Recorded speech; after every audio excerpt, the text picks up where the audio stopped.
Hello and welcome to this guide on capturing user-generated content, or UGC if you're so inclined. We all know how effective UGC can be in relaying multiple experiences and opinions from around the globe. It's engaging because it's real, and it's cheap because people do the hard work themselves. Unfortunately, not everyone has Spielberg-like abilities, or SLAs. So while we want to maintain a sense of authenticity, we don't want to maintain a sense of it being complete rubbish. So there's a few pitfalls to look out for when you're filming yourselves. Take my current situation.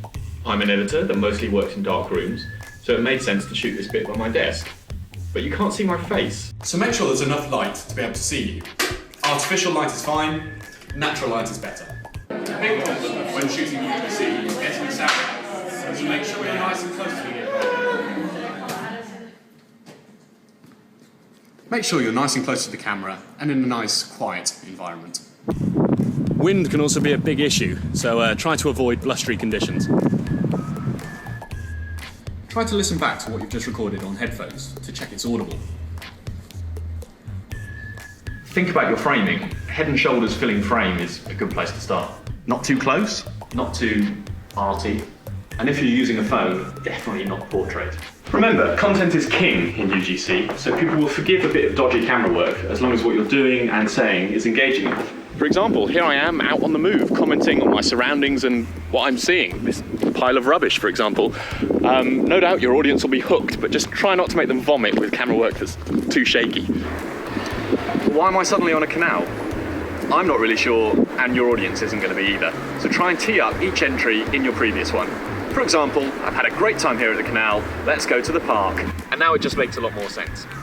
The other good thing about film is you can edit around someone's inability to get a sentence out.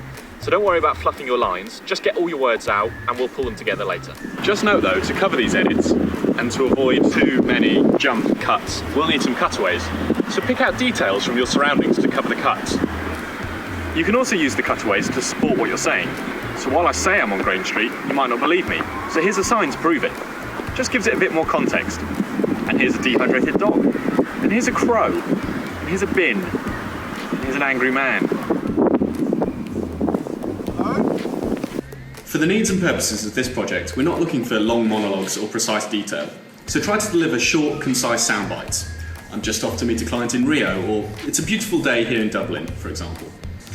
Ultimately, we're looking for an engaging mood film of what it's like to work at Betfair, not a how-to guide on HR protocol. So that's just about it from me. Happy shooting, and I look forward to seeing what you come up with.